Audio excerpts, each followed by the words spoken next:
a contract, then suddenly they're stooges of the PPP. If they choose, as the people in New Amsterdam, a number of people chose to switch sides and become candidates of the PPP, they're stooges. So his problem is a bigger issue. He doesn't want Afro-Guyanese to progress in this country so that it can fit into his jaundiced narrative of discrimination. So they will come out hard against any progressive, bright progressive Afro-Guyanese or people who are developing, because they come out of the mold. They disprove their theory that the PPP is a racist party, because you can make progress as an Afro-Guyanese under a PPP government. And that is the problem he has here. So he's very upset about who holds dances on the ground and all of that. Very petty-minded person.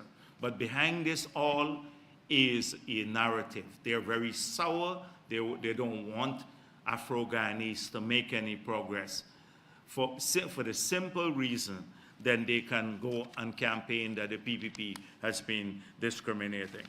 Now, I'm not going to deal with all of the other nonsense that he spoke about, because he did speak a lot of nonsense on the economic side. So I saw that he parked his economic advisor, the economist, who is not an economist, and he spoke on their economic philosophy.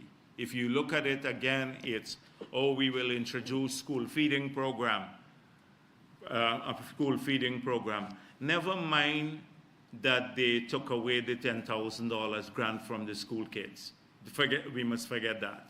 But they would introduce that. He went back and repeated this issue about rental subsidies instead of trying to get people to own homes. The same old PNC philosophy of consumption, not construction, not ownership, not accumulation of wealth at the family level, but one of consuming every single thing that you have under the sun in public expenditure. And then when we don't have anything, how are we going to sustain the subsidies in the long run?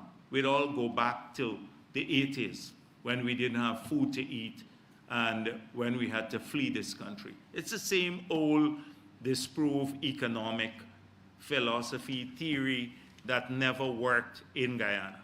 It never worked because, and much of this promise, much of his promises or most of them are premised on oil money. But what happens if a year from now, the oil prices collapse to $30 a barrel as they did in 2015? What happens then? Because the cost basically to extract the oil now is around that level. That's the cost of extraction of the oil. What happens if it collapses to that level? Then we can't sustain all of these things that he's speaking about. So you have to plan with a range in mind that is not the extreme end of the range. And clearly that point is lost on Mr. Norton and his advisors. But of course, he says the PPP has no real infrastructure plan, but he wants to spend every bit of the money on consumption, as they did in the 5 years too, because we recognize that their capital budget in each of the 5 years was lower than 2014. So he wants to return to that failed economic strategy. Now clearly, he wants to divert our attention from what's happening at the government level. And my job as part of this government is to keep the focus and the country's focus on all the things that are happening that are changing the lives of our people, even if I have to repeat them at every press conference, because sometimes people have short memories and they can get sidetracked by some of these issues that the opposition comes up with every single time. And so we must never forget about the low carbon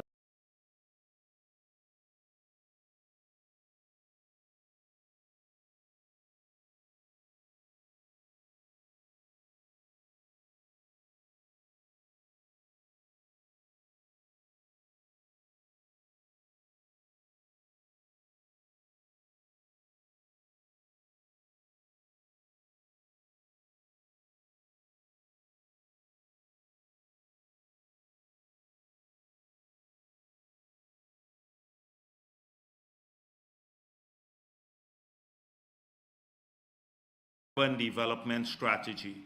The Green State strategy, we had a low carbon development strategy before APNU got into office.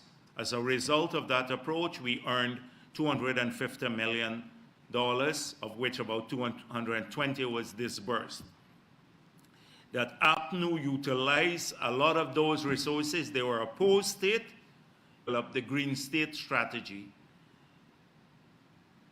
That failed. The Green State strategy was never adopted at the country level because it had no sustainability. It brought only further obligations on the state of Guyana to make expenditures that would have displaced expenditure from other important tasks in this country. So we returned to office. In the first 2 years, we spent, in the first few months, almost 2 months, we started re-engaging. We started working on an expanded LCDS. We engaged by December of 2020 with the Architecture for REDD+ transaction. We applied for a certification program for our credit. We worked for 2 years through a lengthy process of verification, external consultants and a number of verifiers coming here, looking at our policy, practices, etc. As a result of which we had our credit certified. We then got another set of their surrogates, the APA, who has now complained. They're trying to block, they've launched a grievance process through ARTS, and they're trying to block the next year's allocation being made to Guyana. So APA has done that formally, and so they're back at it again in a different form. As a result of which, we have now, because of that certification, we have sold $700 million worth of forest carbon at a minimum, because if it's traded further, we will get 60% of the upside. We have set a new price in the market, the voluntary market for forest carbon, which is almost triple the price that was being paid for forest carbon or voluntary in the voluntary markets currently. And we expect that by this deal, that it will even lead to further market development. The prices would be escalated. We still have 70% of those credits to be sold. We are looking at going through a competitive process to see that we maximize our take. If we sell, if we extrapolate, we will get over $2 billion earning from this sector, which will go to the indigenous communities. Significant part will go to the indigenous community, over $400 million going to the indigenous communities. Imagine having, this is, if we, once we sell all of the carbon, say at the same price, and their share is 15%.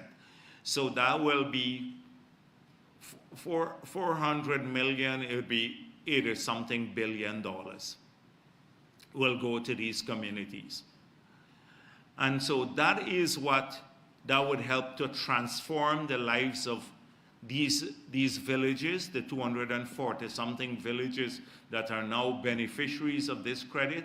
And the first tranche they already have in their bank account, all of these villages, more money than some of the villages have ever had in a bank account. And that is from the first $150 million that had been disbursed so far. And so this is all positive. We are one of the few credits in the forestry sector that can now be sold in a compliance market, the Corsia market, which is a compliance market for abating airlines emission.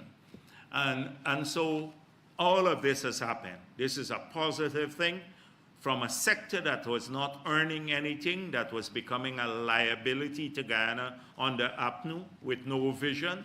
We've taken it into just over 2 years, transformed it, made it into a world leading, because this is world leading. It's the biggest deal in the world now surrounding sale of forest carbon, a world dealing arrangement that would cause Guyana to earn a huge sum of money that will go primarily for two purposes: to the indigenous communities and for adaptation across Guyana. That is to help us better manage water, flood control, water management, sea defenses, new cocas, new canals, new conservancy dams, strengthening our conservancy dams, preparing for a future with adverse weather patterns, and also helping the agricultural sector and other sectors that are at a higher risk from climate-related events to better adapt to those changes. So I don't want people to forget that. Norton would want to talk every day about making even football and cricket about racism. That's it, with an aim in mind. We want to talk about what we have been doing for Guyana and changing the image of this country and earning more money to address the needs of our country and our people so they're not flooded out, they can keep earning. We here in Region 4, we don't have to go through some of the diverse conditions that we had in the past. That's the first major issue. In the health sector, I want to come back to the point about what we discovered. $10 billion of expired drugs when we did the audit at the drug bond. There was practically no proper procurement system. I can go back and list all of the issues we had with procurement in that period, in the 2016 to 2020 period, about the breakdown of the entire system for procurement, the massive shortages. You talk to the doctors, and not people who were sympathetic to the PPP. They said within 6 months of the PPP leaving office, they had they have a list of drugs in the hospital. More items were short than were available at that period. We had to destroy all of that after the audit, clean out these drugs that were bought. They bought quantities that we'll not use of some of the drugs in 100 years. In 100 years, we wouldn't have used them because they were just buying from anybody, from suitcase operators, etc. And it was literally suitcase people coming in with suitcases and going to a particular minister's office, and that minister will send them over to the Georgetown Hospital for the people to buy the drugs. So that was what we discovered. And of course, the hospitals were run down. I have some good images I may share someday, like at Enmore, the Polyclinic, and all these places. Mold. mold on the wall, the tiles out, the equipment at Georgetown Hospital not functioning, most of them not functioning. And so we had the first year and then the pandemic. This hospital here built with not for a hospital, nothing in it, basically, the pandemic hospital. And within a year, we got rid of the old drugs, we burnt them out, destroyed them, restocked the place. Now we do have shortages, some shortages, not because the drug is not available, but because of what we found, some unconscionable people who are operating in the sectors. We find this in some of the regions. We have all of the drug at the bond, but in the distribution, they don't get it out to the region. So it is something that we've been looking at carefully about the distribution system. But we do have a few of those. But most of the drugs are available now. You can go back to the hospital and get this. That was the first task, to get the system to go back and start functioning. But simultaneously, we started planning for a healthcare system of the future. And not just planning, but started implementing a program for that. And the program was to get these 12 new hospitals, 4 in the hinterland that you saw in the news just recently with telemedicine facilities, and 8 on the coast. In New Amsterdam, the 2 biggest ones would be in New Amsterdam and here at Ogle. These would be the 2 biggest European standard hospitals, rehabilitating all of the existing ones, Georgetown, Linden, Bartica, all of the others. So a major program to do that, bringing in Mount Sinai to help us with the management level. That is what has been going on in healthcare to prepare for future, where, maybe in 3 years' time, where healthcare in Guyana will be transformed radically. That's what we're working on. They wouldn't like you to talk about that there because they will identify maybe one hospital where you have, because of human error, some problem, and try to distract attention from the core plan of what we've been doing in the past 2.5, 3 years as government to get this, to transform this sector. The education sector, we have major work there. We have some schools overflowing. So we have even gone to an intermediate, when we look at the experience of the Hope School, or even in Georgetown, sometimes it takes, when awarding these contracts, 4 or 5 years to complete them. So we are going for an intermediate solution in schools where we have overflow of students, where we're putting up in 6 months, we want to put up a facility, a prefab facility with good floor, classrooms, fans in them, etc., as an intermediate facility to handle overflow and to make sure that we move back to a system where we don't have to do double shifts every day because it affects parents. So we started coming up with a plan to do that, to tackle overflow whilst we're building new schools.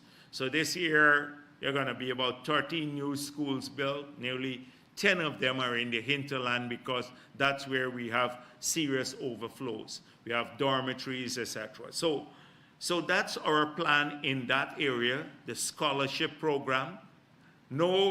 In no period in our history we had given out so many scholarships, because we have some more resources now. We have mentioned this, and people, if you look at who's getting this scholarship, you would see that the recipients look like Guyana, not people of one race or religion. They come from all over our country, that they are getting that.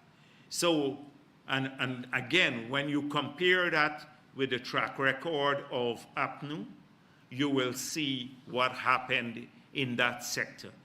That very few scholarships and only hand-picked people. If you go to the agricultural sector, we recall the minister, you were hearing about the agricultural sector, that the rice farmers are greedy, that's private business, that the cane farmers, even when they severed the people, holders said they shouldn't get their severance money, they will spend it out. That's what people earn. Drainage and irrigation budget was cut, taxes instituted on pesticides, fertilizer, all their equipment. That was no help when they had flooding. And look at the transformation now. All of this, we've removed the taxes on all of those issues that I mentioned. We're spending more on drainage and irrigation, farm to market roads. The farmers have had cash grants. Last year alone, we did nearly 4,500 breeding pigs, boars, and sows to give out to people. This is so that they can do the development. We have a Black Giant program. So it's not big people alone getting help or the rice farmers. It's livestock. We're bringing in more better breeding animal. A lot more is being help given to people at a grassroots level. Through the $250,000 grant chicken project, we have had nearly 1,000 people start small chicken programs, and they got just a $250,000 grant. They start with 100. A lot of help to people in those areas. The whole environment, we went to India, we're looking at broccoli production, we started producing corn and soya. All of this is happening in the agricultural sector. Contrast that with agriculture on the APNU. Contrast that. If you can go back to the 5 years, you think that agriculture had no future in this country. But the energy that we've put back in that sector. Let's look at mining. The miners were despondent.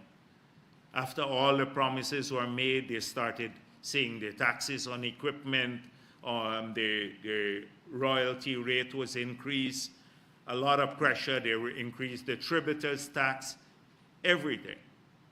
More pressure on the miners. We have changed a lot of that. We've removed the taxes on the equipment, we've removed the tributers tax totally. We've reduced back the royalty rate, and the miners, they have had a bad weather spell because when it rains, it's hard to mine, but they have a more favorable environment. That is what's happening in mining. On infrastructure across this country, we have awarded now over 2,500 roads, community roads, right across Guyana. And you see the difference. You go to communities, never had a road before, you see them getting a concrete road. We have had hundreds of small contractors starting to work now once again, well, not once again, they never work, but they will get a small road contract now to build a concrete road. If we do asphaltic road, they would never be able to do that because the method of laying in the base work and the equipment that they needed, and also it's very sensitive to weather and getting an asphalt plant or the asphalt on time in some of the remote parts of the country would have been a difficult proposition. But now inland, across the country. And this year we have that program, and we said we want people in the regions, the small contractors in the regions, their own regions, to get the work. When I was in Linden, I said, we're looking to award the contracts of roads, over $1 billion of roads in that region to people in that region, in Region 10. The same thing in Berbice, Essequibo. So you have more contractors, small contractors of every race becoming, getting work in that regard. But people are also seeing the changes in their communities now. And that's only on community roads. If you talk about the highways, you've seen a transformation. The highways. We've had 5 new major highways now that we've started or about to start. 5 new major highways that would lead to maybe hundreds of kilometers of roads expanded into four lane. In fact, maybe about 400 kilometers, which we are hoping would happen before 2026, 2027. Imagine 400 kilometers of highways being completed. And of course, there's some seminal bridges. The bridges all to Lethem, all the structures, nearly 40-something structures to Lethem are up to international standards are being built now. So when we go back to fix that road, we don't need to go back and deal with the bridges. And even now, the bridges were the biggest humbug to like trucks coming in from Brazil or trucks going into Brazil, so that we can open up that route. This is all happening in the last 2.5, 3 years. And with the pandemic, having to deal with the pandemic and cost of living. Coming to cost of living, we had money in the budget last year to address it. We helped. This year, again, we put some money in the budget. It has abated a bit, but we still have money. The cash grant program, the children, because we care grant, the pensioners cash grant, and also the increase of their pension. The fishermen, farmers got help. 13,000 people are now working on part-time jobs who didn't have a job under APNU, leaving out the tens of thousands of others who have been working because of the dynamism in the economy. These are all things that are happening. And I'm mentioning all of this because that's what APNU would not like you to hear about. They want to talk only about racism and about some plan that they had or will have, but we've seen their planning and their track record. Nothing. And people by now looking at Norton and Lowe and the mediocre gang that goes to these press conferences would know that they have no capacity to lead this transformation of the country. They can judge for themselves. Our people are smart people.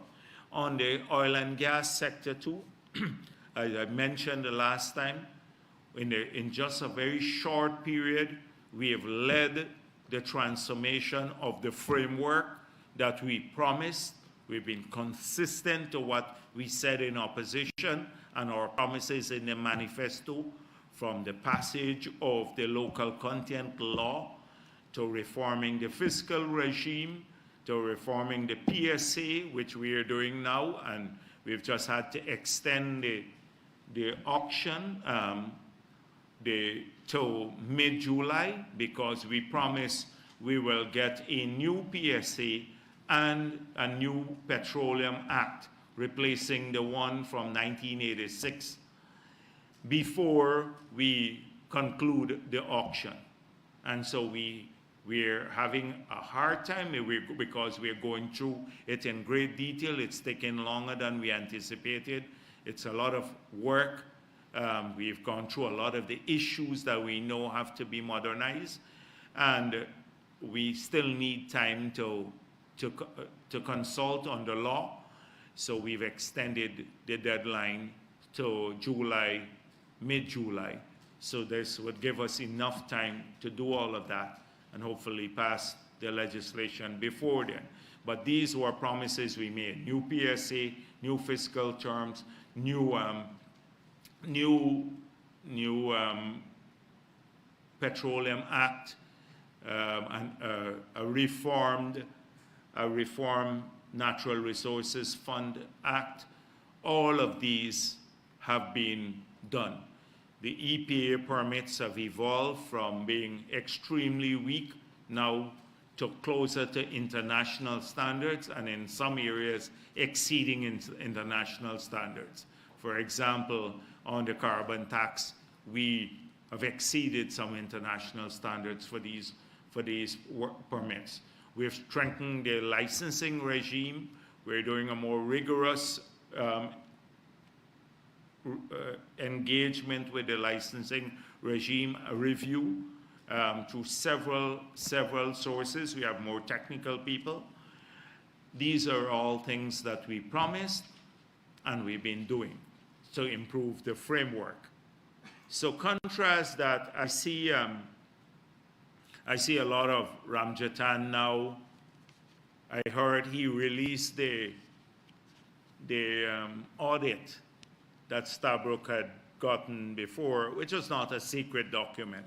It's with the technical staff. So he released it. But I don't know if he's so divorced from reality that he has no sense of shame. This is a person who defended the agreement of 2016 not being made public.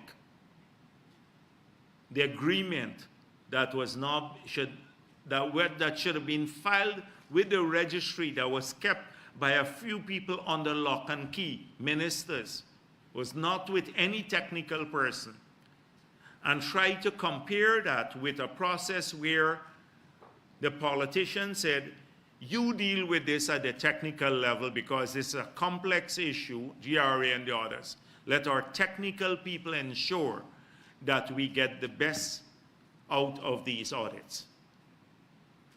Contrast that, and you're going to go and release that as though you're making that, that you're adding value to this debate. It's a shameless sort of thing. And I want to say, going back, because we have a lot of weird views on this oil and gas industry, a lot of it coming from the Kaichor News. But one thing I can say about this government is that at a single press conference, we've answered more policy issues and policy questions than the entire 5 years of the APNU on oil and gas. You tell me one press conference where you had Trotman answer any issue on the oil and gas sector. Or when Granger took that over, how many times he spoke about any details surrounding anything in the industry. You show me that, go back and show me in the 5 years of APNU, how many times. And what they did in 5 years, the questions that they didn't answer or they hid from, in a single press conference, we will tackle more issues than that and give you clear policy position that you may not agree with, because you got some people who will never agree to anything, but we'll come to that in a moment about agreement on issues. So, on the hinterland development, I'd like to focus on that too, what APNU did to indigenous people. The firing of nearly 2,000 of them, those people are back at work. Their numbers have been increased. They got back their jobs through the CSOs. We now have a hinterland development program. The presidential grant has been restored and we're expanding the areas. You heard about the 10 new schools, the 4 hospitals in the region. Each of these communities before the end of the year will have a tractor and trailer to support their agricultural drive in the areas. That's what has happened in the last 2.5 years in the indigenous communities, rather than lectures that if you get more land, you can't get oil and gas money. That was said by a government minister in the parliament. It's in the Hansard. So you can find it there. Contrast that again. So I wanted today to make sure that you understand the difference between these two parties, the opposition and the government too now. So the clear difference in philosophy, in economic policy, and in commitment to the people of this country and our ability to deliver. Vast, vast difference. A vast difference. And I can demonstrate that to you. I don't have to go around, beat around the bush like they do. You ask them a question at a press conference, and they do. I hope that in the local government elections, people would pay attention to that, our track record too, and allow us to do what we have done at the national level in places like Linden and New Amsterdam and Georgetown, where APNUs, since independence, 57 years, have controlled these places. And they have made a mess without our involvement in these areas, like government going in and fixing the roads, etc. They would have been in a sad shape. So we're saying to the residents of these areas, give us a chance now, and let us show you that we can do in these places what we have done at the national level. Restore this country from a bankrupt country that was paying almost every dollar that it collected in revenue as debt, to today one of the lowest debt figures in the world, and even before oil and gas. Even before oil and gas. And so, and with all the progress. So we're going to take that case to the residents of these areas to say, give us a chance now to let us show you. Because for 57 years you've had APNU in these areas, and they're practically just collected money, the rates and taxes, and done nothing else for these bodies. On that note, I wanted to deal with a couple of issues. I saw, it's a figure there at the press conference. So on the 13th of April 2023, the Kaieteur News said government pussyfooting on correcting repeated skullduggery committed at state agencies. And so I'm not going to go through the whole article, but just to show you that when you have incompetence and misleading information in a newspaper, it should, at least the journalists should have some pride in researching things before they write. So it says Parliamentary Standing Order 82.3 specifies that within 90 days of the presentation of a report from the Public Account Committee PAC, the government shall table its Treasury Memorandum with the recommendations. However, this is it, however, it has been 117 days since the adoption of the report, and the government is yet to table its Treasury Memorandum for that report. And so it says basically a lot of this skullduggery somehow is associated with this deficiency of the government not tabling a report that by law, by the standing order, should have been tabled already. Now, the fact of the matter is that only the 2016 report has so far been adopted by the National Assembly and a resolution passed. So the Minister of Finance, and I have here the date, this is it. So this is from the clerk saying to the ministry, basically, resolution number 46. It says, resolve that a report of the Public Accounts Committee on its examination of the public accounts of Guyana for the year 2016 be adopted, and refer the report to the government for consideration.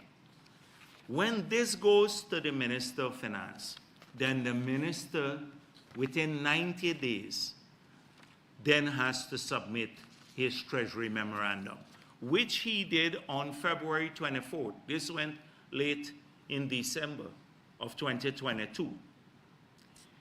He submitted it with 100 copies of the Treasury Memorandum. So the 2017 and the 2018 report the chairman of the Public Accounts Committee, Mr. Figueroa, who was quoted liberally in this article about the lack of accountability and all of that, he now needs to go to the Assembly and move a motion. And the motion has to be debated. And only when the debate is concluded, then the clerk would say, issue the resolution. And thereafter, the Minister of Finance has 90 days to submit the Treasury Memorandum. So the Minister of Finance can't submit a Treasury Memorandum now on a report. I don't understand where this is coming from.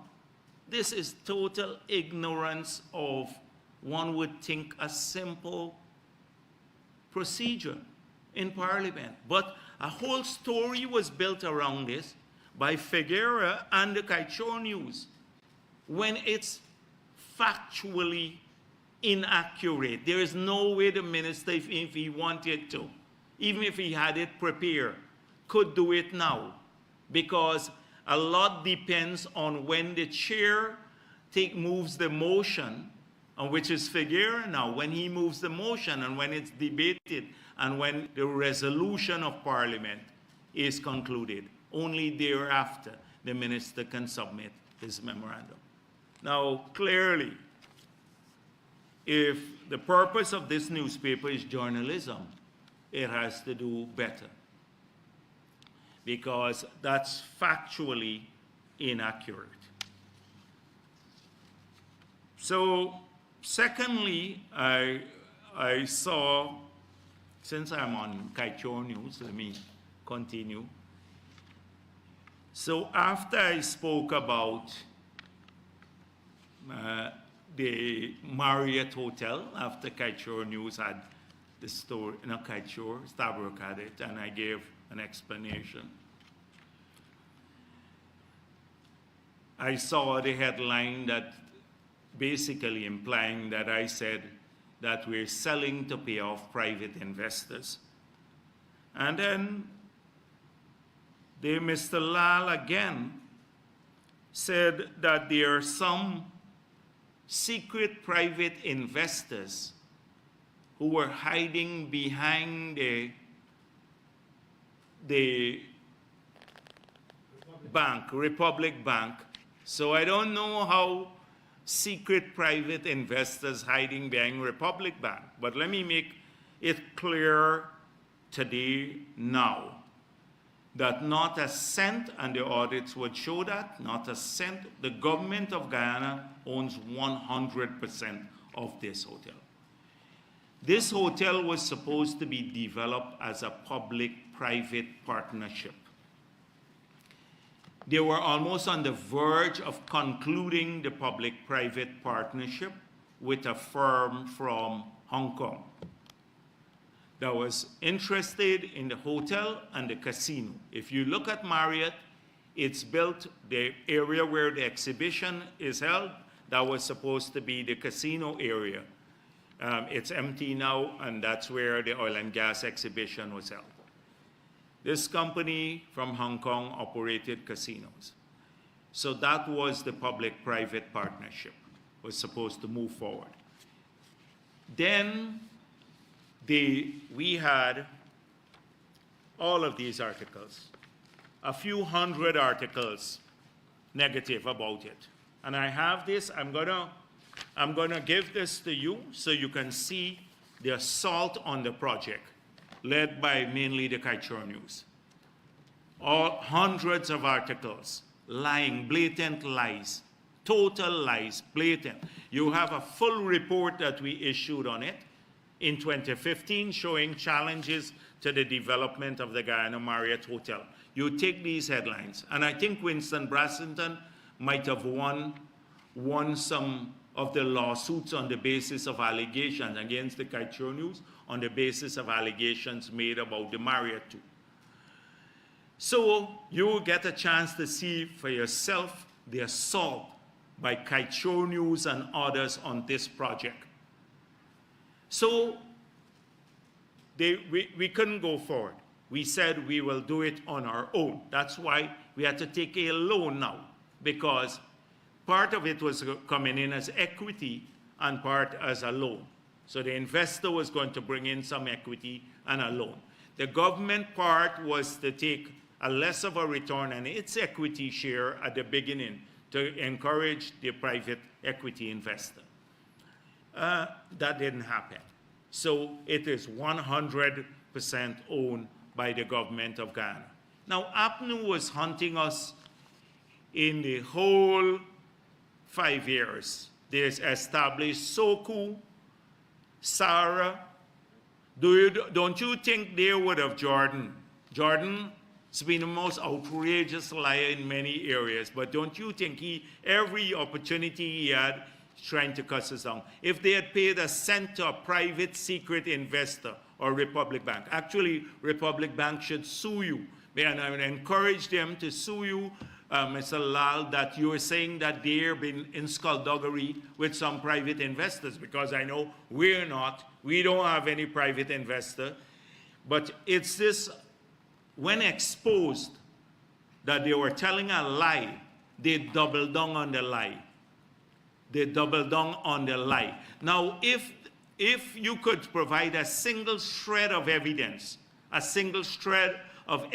that there was a private secret investor through Republic Bank or through us that got a cent from the Marriott, I will resign now. You said you're going to get a chance, but if you cannot, you must apologize and stop lying to the people of this country. You have not apologized to me up to now, although you promised to do so in 3 weeks if you couldn't get a power purchase agreement for the solar power. I saw somebody else said that they could get it too. You have not done so because it's a lie. You're a lot of fake news, and you keep repeating these lies every time. So today, again, we keep going through this saga. I'm sorry I have to return to it. But it's, in this country, you have to battle against, well, you have media, and then you have this Kaichor News is a campaigning newspaper now. It's campaigning for you as editor. I don't think you even come here as a journalist, because we've answered every single question that you have asked. We may have a different view. And I'm sure that any question you'd ask today again, we've already been in the public domain as giving our opinion on. You can't come up with anything original. It's the same old regurgitation of the same old issue. If people only spend 10 minutes of quality time going through all these views, then you will see that. So this is, again, a series of lies. But to, with a bold face, say that without a shred of evidence. I'm looking forward to hearing who this private investor was and how much money they got from whom, because I'm sure that APNU, in the 5 years they were there, didn't pay no private investor. And when the Marriott was built just when they opened, just as APNU came into office. So you tell us who collected money if there was a private secret investor. Tell the people of this country, and don't waffle now. Since you know about it, tell the people the name and the person. You're going to get a chance. I'm going to come to that later. So I didn't want to deal with some other issues, but since I'm on it now, the GCOM matter, I've seen Norton again, he and the Carol Joseph, the alliance, unholy alliance, they're trying to run down GCOM again. But through Carol Joseph, I have no doubts about this. They're still trying to block the local government elections. They have a court case, and they're hoping somehow that they get a ruling in their favor that will stop the local government elections. So while Norton says, oh, I don't want to let my strategy out in the public, I don't know what strategy you'd have in local government elections. You got to go on campaign and ask people for their votes, and either you're contesting or not. Simple questions. What kind of strategy, big tactical thinking you have to put into that? Are you contesting or not? Yes or no? And if you're contesting, you have to go out and ask people for their vote. And you have to say what are you going to do for them or what you have done for them. You have to convince them and then try to bring them out to vote. But he makes it look like it's some very big cerebral kind of process going on here, and it's complex and it's shrouded in mystery. It's pure nonsense. Don't let the gravity of a stone, a contrived one, fool you. It's very hollow within. And so this is a simple matter. They don't want local government elections. They don't want local government elections. So he could be very straight with the country and say, yes, we're contesting or we're not. And I wonder, as I said the last time, who would want to even vote for a party that can still make up their minds up to now, 1 week away from nomination day, which is next Monday, less than a week away from nomination day, tell you clearly whether they're contesting. Who wants to vote for a party like that? This is no behavior reflective of a major opposition party. So we shouldn't look at that. And then the Rickford Burke had some nasty things to say about the candidates from New Amsterdam. So again, in the same tone, people calling people slaves and slave catchers and all that sort of thing. This guy who portrays himself as a revolutionary, but he is a simple, low-life con man who thrives off of ripping people off. Rickford Burke. If you have all the details about his life over there and everything else, he scrunches around, he lives off of causes, he lives off of donations from people, and extortion. So I want to say, because I gather it's a business of his, that there's some GNN, some network he has that he posts on these networks. And then you saw the case that's before the court. He got some people locally to go and extort the businessman, saying we can take down this negative post if you pay us some money, because the negative post will affect your business or something else. It would harm your consumers. People may not want to come and buy your services. So that's what he's engaged in. So anybody who because he may be doing it surreptitiously to a large number of people that we don't know of. This businessman was bold enough to record him trying, after the deal wasn't going through. He called himself to encourage the man to make the payment, the extortion money. So if there may be lots of Guyanese who he's been doing this to, because I think that's how he survives. Please inform the police. Please inform the police if you've been subjected to one of his schemes for enriching people. I saw he's gone on with this vile sort of thing. I think I'll end there, and then I'll come back to some of the questions. Maybe one issue before I end the press conference. I'll come back to it. Thank you. Yes, please. Yeah, okay, Gamal, you want to go on? Okay, yeah. Okay, Jamal King. So I'd just like an update. If you. Oh, yeah, you got a mic there. Jamal King, Oil Now. Do you have a timeline for the review and approval of the Waru project that ExxonMobil has proposed? Yeah. And any significant changes expected in the updated production sharing agreement that's going to be completed And there are some regulatory issues in terms of starting up construction on the gas to energy project namely the review of the field development plan and the license. Do you have a timeline for when that could be completed? Have you been able to make progress on getting the loan from the United States Exim Bank to go toward the funding of that project? And the Environmental Assessment Board is currently reviewing appeals into the EPA's decision not to require a separate environmental impact assessment for the natural gas power plant. Do you foresee that potentially delaying the start of construction on this project? And finally, do you have a decision on who is going to build and operate the oil refinery?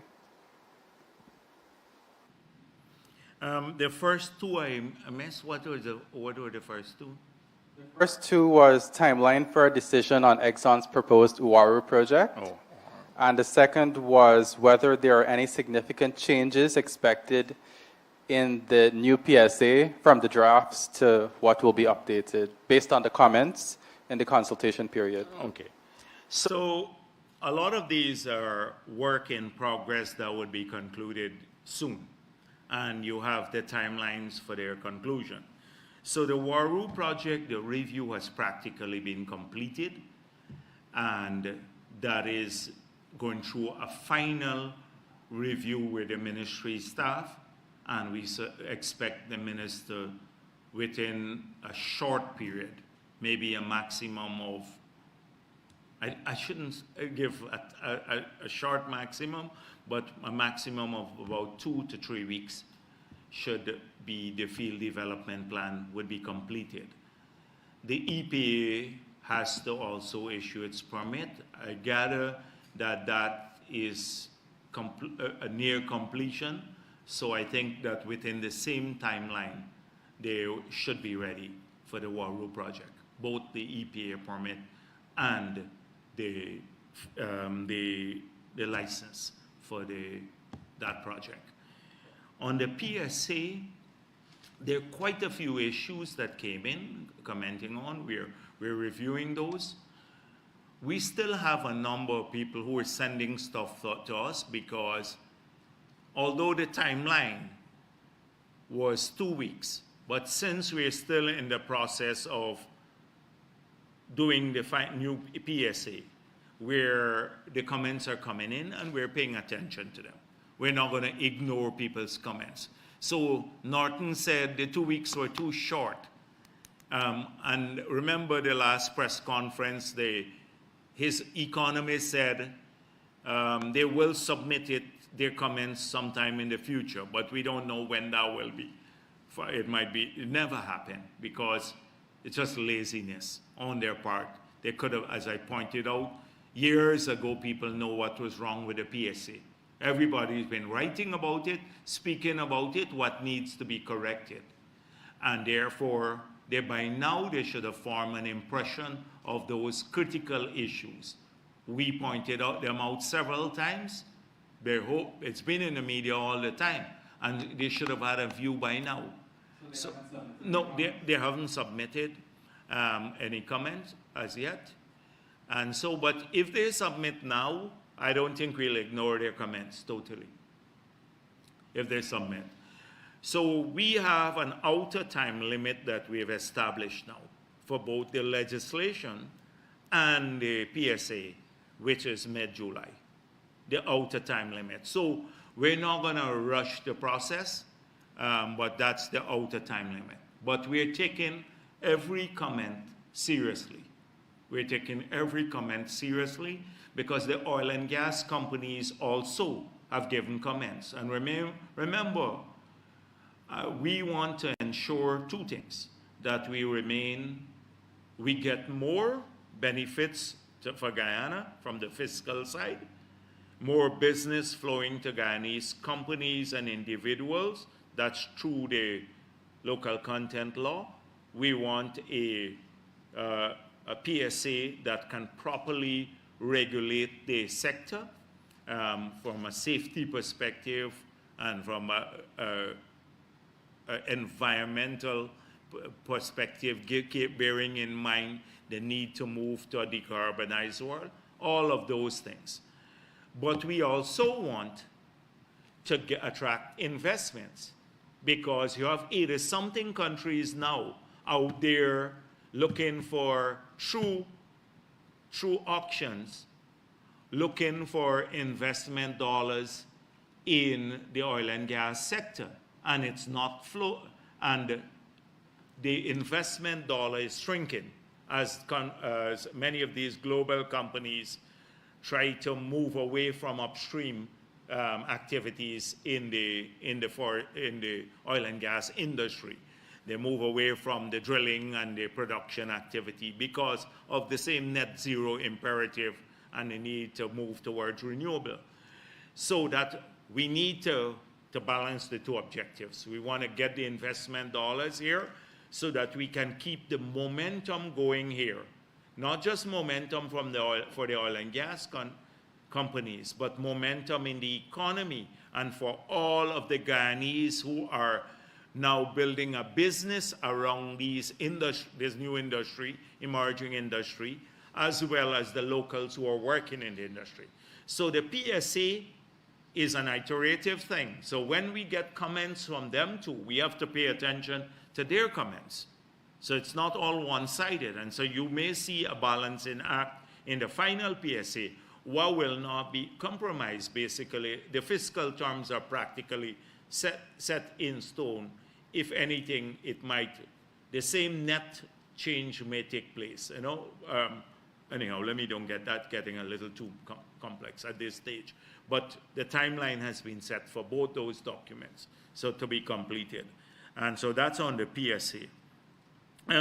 Yes, the field development plan for the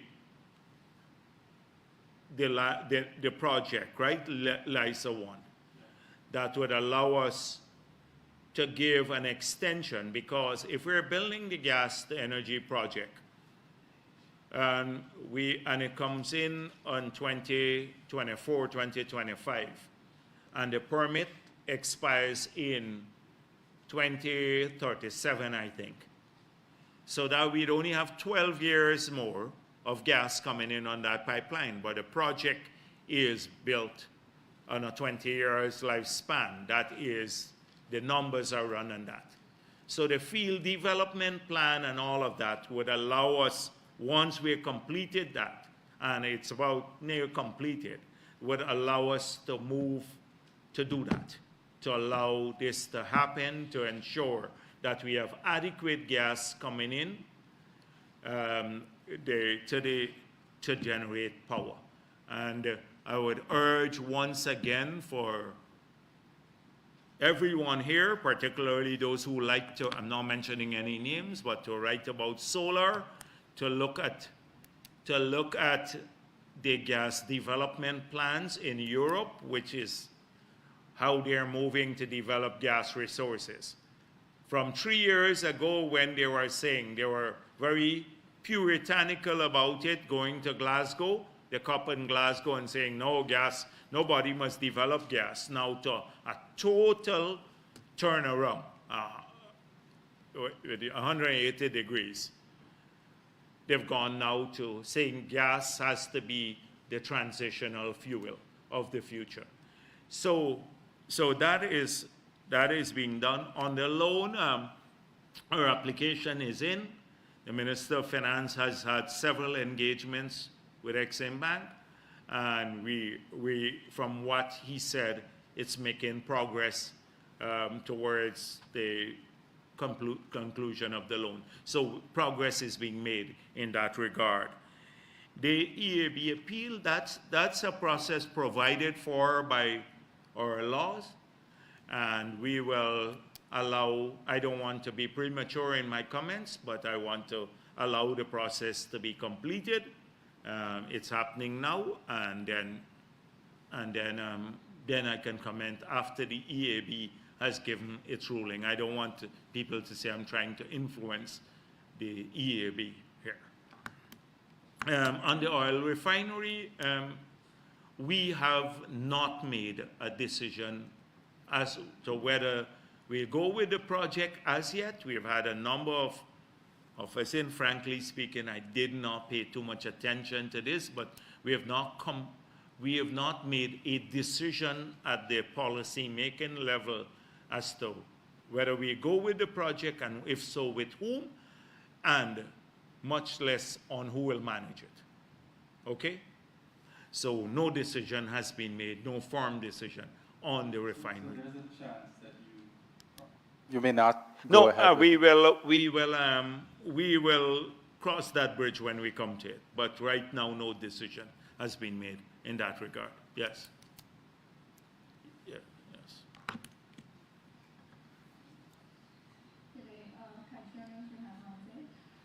You just spoke about the PAC story that was carried in today's news. PAC story? Yes, with Mr. Figueroa. You mentioned the 2016, the document there about them being signed, it's signed off on the 2016 report. You just spoke about it. Yeah, I'm waiting. Okay, yeah. so what I wanted to know is the Treasury memorandum for 2016 been laid in Parliament? I just said that. I just showed. Okay, all right. Well, no. Maybe I'm sorry. I brought you evidence. Give her this, so that it could you could get it. I'll give it to you so you can even see the. Here is from the Finance Secretary to Sherlock Isaacs, and the following document is submitted for placement on the order paper for presentation of the National Assembly. Treasury Memorandum pursuant to Resolution number 46, 2022, dated November 30th, 2022, on public accounts of Guyana for the year ending 31st December 2016. So it was November that the resolution was passed, and in February, within this 90 days, that this was sent. In this regard, I enclose here with 100 copies of the memorandum. Please give that to her. My next question is on And that's in the public. That's in the public domain. the amount of airlines that we have coming in here. We've been allowing a lot of.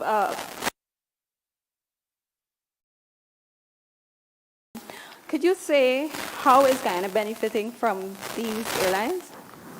And my third question is, what is the interest rate that is that we are paying on those investments in the oil field? And can you say if you're going to put a cap on it? So the interest rate question, I'm familiar with that, and that's been asked. I'm not going to go down that route again. It's the same questions that keep surfacing. Today, I'm not going to deal with issues that I've dealt with before. On the other issue, on the airline coming to Guyana, I think it's in our best interest to get as many airlines to come here to fly to Guyana, possibly to develop Guyana as a hub for regional travel. Also, for a number of reasons, I think, that were obvious to everyone. One, if we have greater competition, the fare would come down. We'd have more choices. And secondly, we'd also have greater freight capacity that would give a bigger impact to our exports, particularly perishable exports. So we're in a process of encouraging airlines to come. We're pleased that British Airways now would give us an access through Europe. We're trying to work with KLM to see if we can get into Amsterdam directly.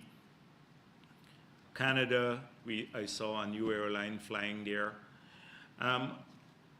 But one thing I need to say that is important, that whilst we are encouraging a large number of airlines to come here, and for the obvious reasons that I just mentioned, they all have to go through a very stringent regulatory process.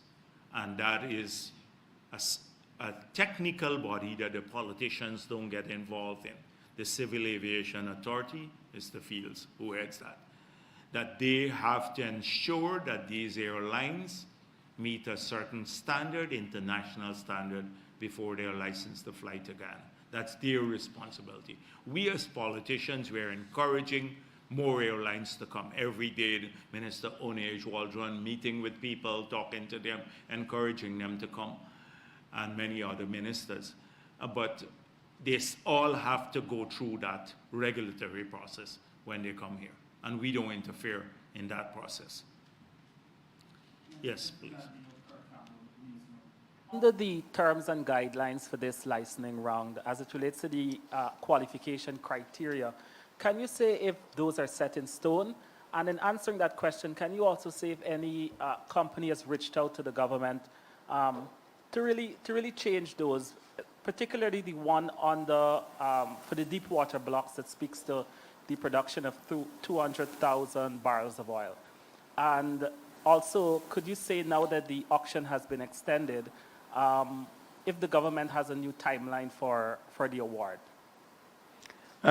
Well, I think within a month and a half of the completion of the auction, which is now mid-July, that we should be able to, because we would have had all the documents. We probably would have a new law, new PSA, such as the contracts be ready. So a decision could be made swiftly.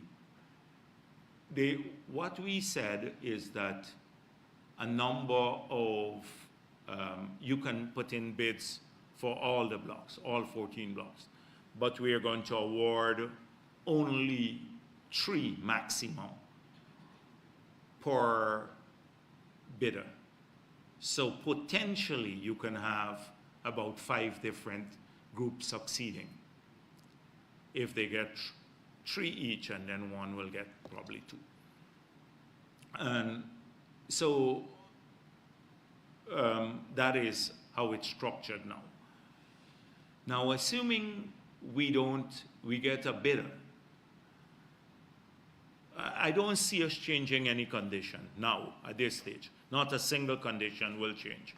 We opted to allow locals to tender too because of the same question. So we went a bit low on experience because we've had 2 things, and I explained this. The Kaichor News was saying that a number of Guyanese got these blocks who had no experience in the sector, and they were flipping the bids, the blocks that they got. That was the early criticism. So we could have gone in the auction and say only people with experience, but that meant only the oil and gas companies.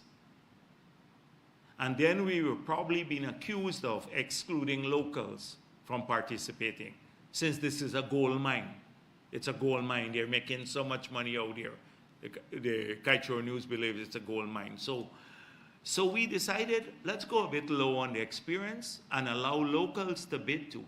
So I'm hoping that the people, they'll put in some bids, and then they can make a lot of money too, as I said the last time. Now, if they pay the 10 million signing bonus, which everyone has to pay, like for the shallow areas, and 20 million at a minimum for the deep areas, the 3 deep areas. So to get a block there, you have to pay 10 million up front just to get the block on US dollars. They can then flip it if they want. So that's why we said, because they would have invested and they would have had a committed schedule for exploration and everything else, and there would be penalties now if you don't carry through with your work program, which is a rated work program, which we define also in the bidding process. We define that to some extent about this. So people know what they're bidding on now. So I don't anticipate us changing any of the conditions now. But let me say one thing. So what if we don't get bids for all the blocks? We get one person who is bid for, say, 8 blocks. But those blocks don't have any other bidders. Some of the blocks have no other bidders. Sure, and they're prepared to pay the $10 million and have the same exploration program. Should we then award because you had no bids for those areas? Because they might be less attractive, there's no seismic and stuff. So that decision may have to change, but that's post-bidding when we see all of the bids in. But nothing will change now in the pre-bid period. But nothing will change in the pre-bid period. Ken Robert, good afternoon. Yes. Quick question on the insurance matter. At the last press conference, you had expressed or shared concerns about the absence of a parent guarantee to the EPA on this matter. Could you give us an update on where the EPA is on these discussions? That's the first part. Yeah, so you want to give me all the questions, or? Yeah. Sure. Secondly, we've learned from the ongoing audit regarding the 1.6 billion in expenses that the insurance requirements for the co-venture partners were not fully satisfied. This was one of the issues raised. In addition to that, the insurance policy that we have from Exxon is from a company that it wholly owns. I'd like to know if this is of any concern to government, and how do you intend to address that matter? So those are the two questions? Okay, all right. So I just had a briefing again. I spoke with the EPA before I came here, and so they said that they're in the final stages of concluding the parent guarantee. So they are working on it, and I anticipate it will be a matter of weeks before they conclude. But they said to me they're almost finalized. But I don't want to put any pressure, because at the technical, I don't want them to say I'm pushing artificial deadlines on them and they didn't get a chance at the technical level to go through it carefully. So I'm not putting any deadline on them, but they said to me, matter of weeks away from getting the parent guarantee. That's the first point. So in the audit says that, I think it's Ancon, is a fully owned subsidiary of Exxon. And that Ancon was the one that provided the insurance in that period. The auditors are supposed to look at a number of things. One, about their insurance, which they did, and whether it's competitively sourced. So if you read on in the audit, it says something to the effect that it operates, although it's a wholly owned company, it operates as a separate company, and the rates are competitive, and that they were satisfied that they explore the industry rates, and the industry rates, they're competitive with the industry rates. So that is what your auditor has to look. By virtue of basically a sole sourcing with a related subsidiary, whether they were charging us a premium higher than market premium.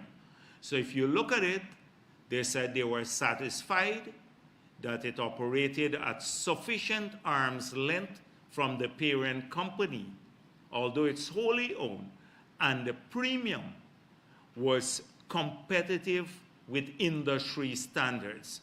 And they listed the name of the industry agent that Exxon had contracted to establish the industry standard. That's part of the audit report too. Our big concern is, one, first of all, that the rates are competitively sourced and industry standard. So that is the position in the audit. So it says competitively sourced and sufficiently arm's length, although wholly owned subsidiary. Obviously, we have to verify for ourselves that process, because that whether the premium in the future, that premium is according to industry standards and continue to be competitively sourced even through an agent, although it is a wholly owned subsidiary. So that is the future concern or will be of the EPA. Now, from what I gather, for the $600 million we already have in 2022, because it had raised some issues also about the co-venturers not producing their part, Hess and Sinopec not supplying their bit. But now we have for the full 600 million even from the local company, the certificate for full $600 million covering all the co-ventures.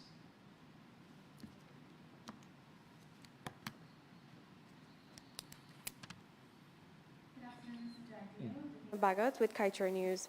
My first question to you, sir.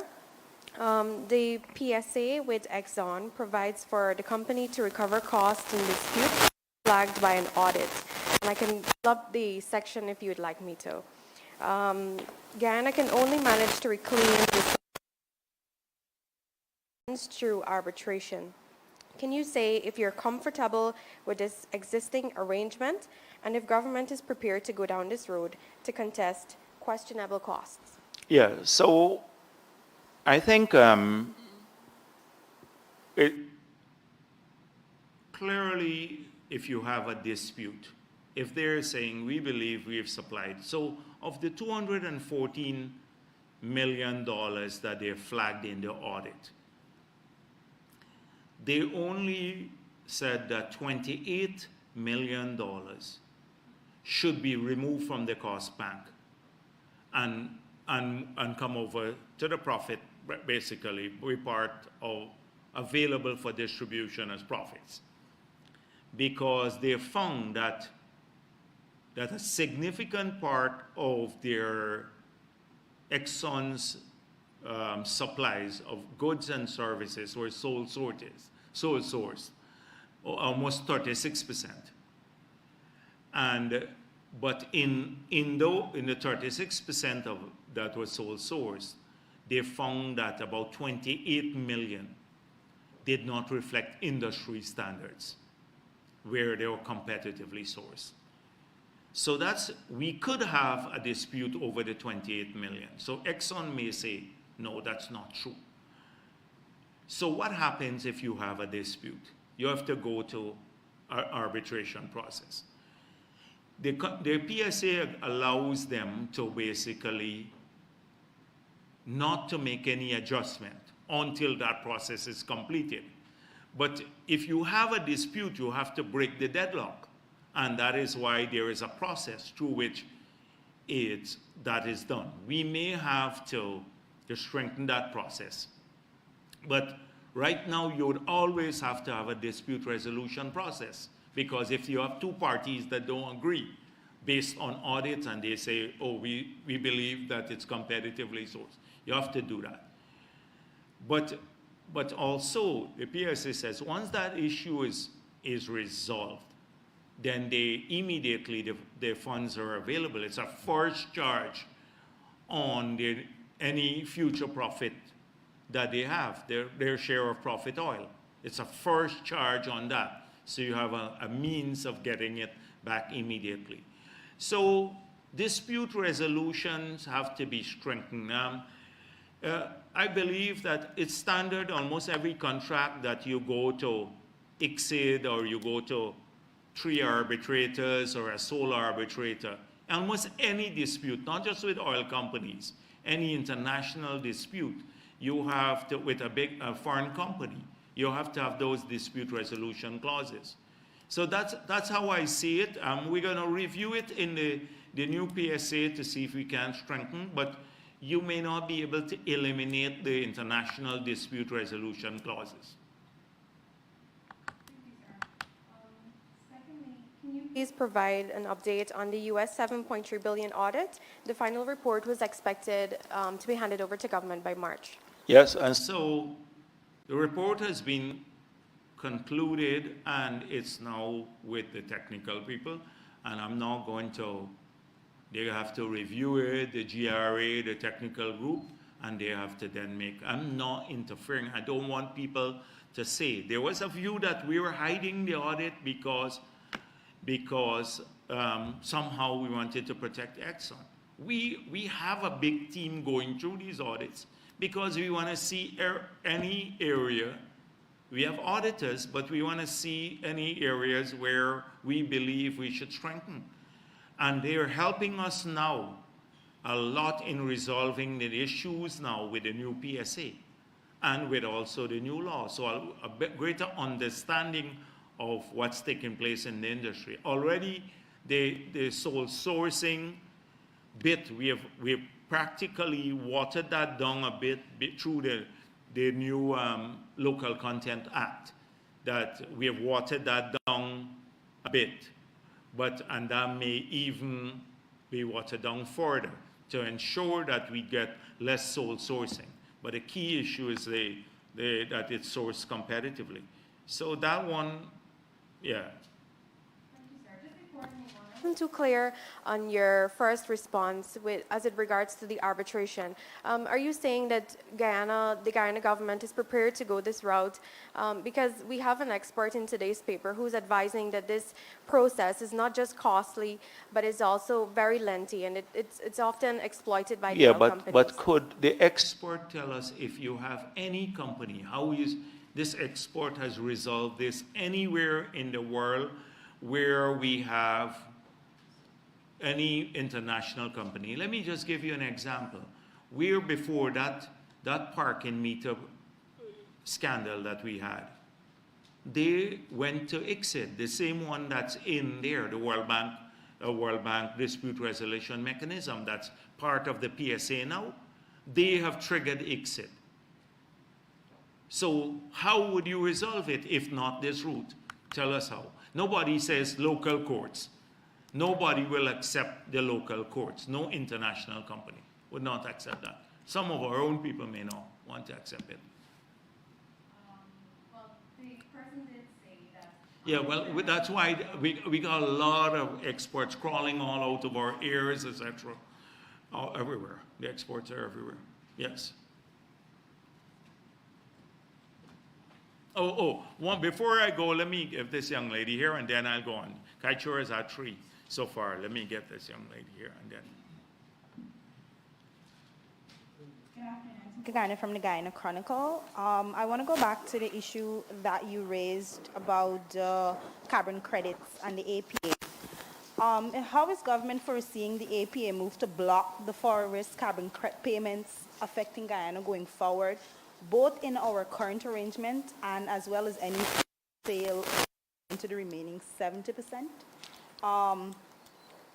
Can you say if the Amerindian villages have begun implementing their plans under the carbon credit money, and how the government has maintained that it doesn't want to intervene in creating their plans for them, Yeah. but the monitoring mechanism in terms of ensuring value for money, what is being put in place or being done, as well as if they at themselves ask for assistance, if anything, any department has been created or anything's being done in that area.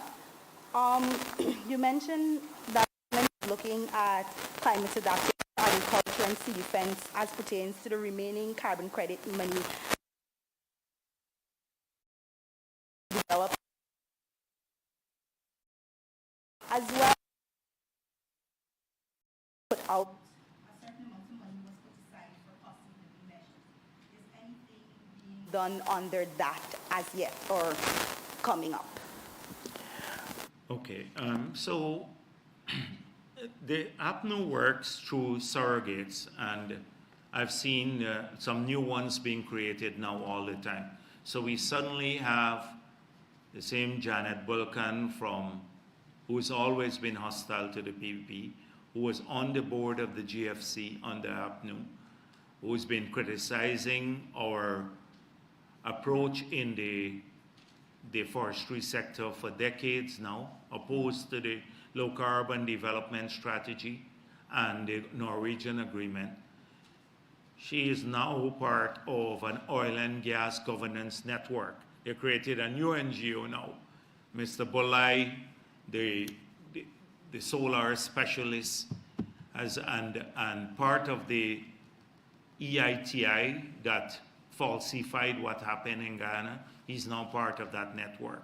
So they work through these surrogate agencies that hate the PPP. They can't come out on their own.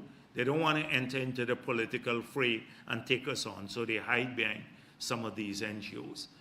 So APA has done that. You know the history.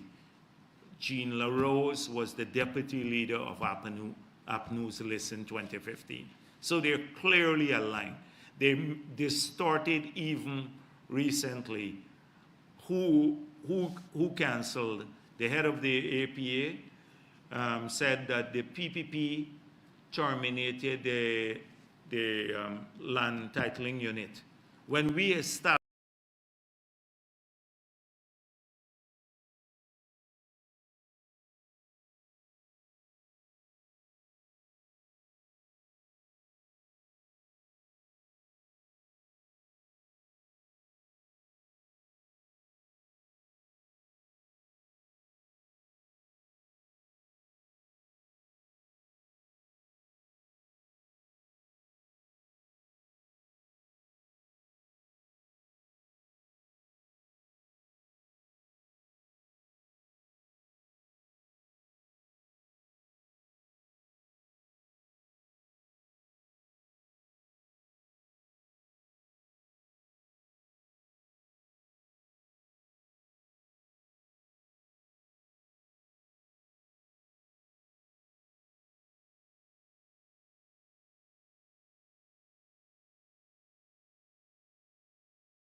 the land titling unit, we put $10 million where they're trying, but they can't block this year's allocation. They're trying to block next year's allocation, but we're dealing with that too. We're pointing out to the people who they really are. And on the village development plans, I think a few villages have submitted. I didn't keep track. 2 weeks ago I spoke, and one village was supposed to submit, and the others were on the verge of, several others were on the verge of submitting. Once the villages ask for help, the ministry has a mechanism through which it can help, but the request has to come from the villages. And the money is already sitting in their account. So it depends on the pace at which they develop it, but they have to go through a particular process in developing these plans. They have to take it to each villages, and they have to have a vote on the plan. And that's how you get a village buy-in into the development plans. So it's not just the two shower and two councillors sitting down and coming up with something. They have to go to a village council. And similarly to there's a mechanism to ensure that the resources are accountably spent. Climate adaptation is big for Guyana, important for managing water, not just flood control, water management, that is water from the sea, excessive rainfall, putting in the infrastructure to manage it, but also potable water from saline intrusion, a whole range of issues, and the availability of water for agricultural purposes, navigation purposes. That's why the low carbon development strategy has moved away, not moved away, but has put some supplementary sectors for close consideration that we are working on now, which is an integrated water development water resources management plan, and also biodiversity protection. So we've broadened it.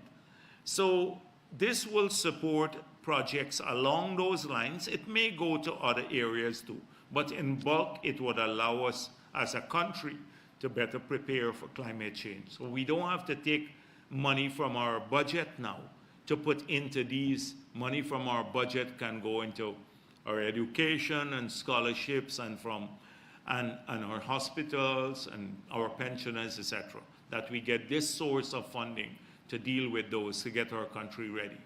Many countries can't find the money to do so, like in the Caribbean. So that's one. The projects now, we have identified, we had, Marcel asked me this, and I explained that there are several projects that are at feasibility stages. Strengthen the Conservancy Dam. Remember, we have an earthen dam from King Grove all the way up the East Bank that protects the whole East Coast, Georgetown, from excessive water there. So when we build the Hope Canal, we can now take the pressure off that dam, but we need to strengthen the dam, probably make it wider. It's now earthen, probably do a bit more there. The sea defenses, we have massive. We have 3 kilometers of sea defenses in Region 5 that's in bad shape. I flew over there when we were going to Berbice. The president and I were flying over. So from the helicopter, you could see. It's really tough in the Berbice area because, you know, we have this cycle of erosion and then deposition, accretion.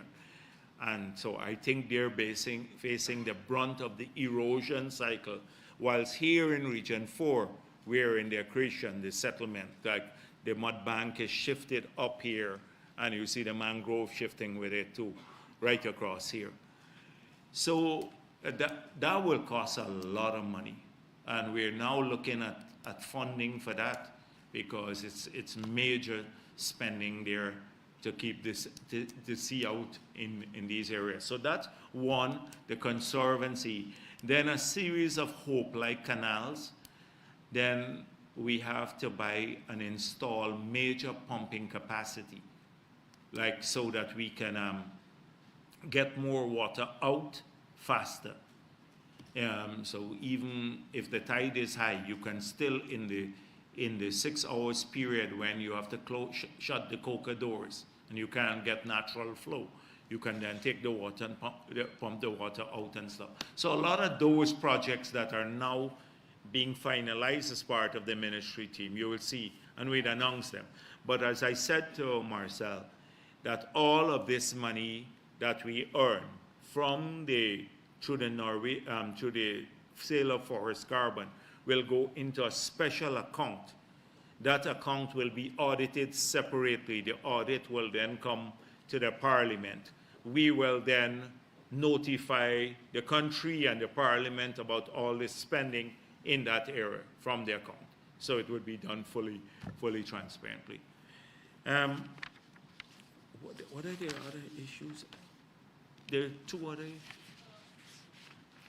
You forgot, and I think I did too. Oh, the cost of living, yes. So, no, we haven't touched the account as yet. We haven't touched it as yet. But you know it has to go through a period of consultation, and then we'll touch it.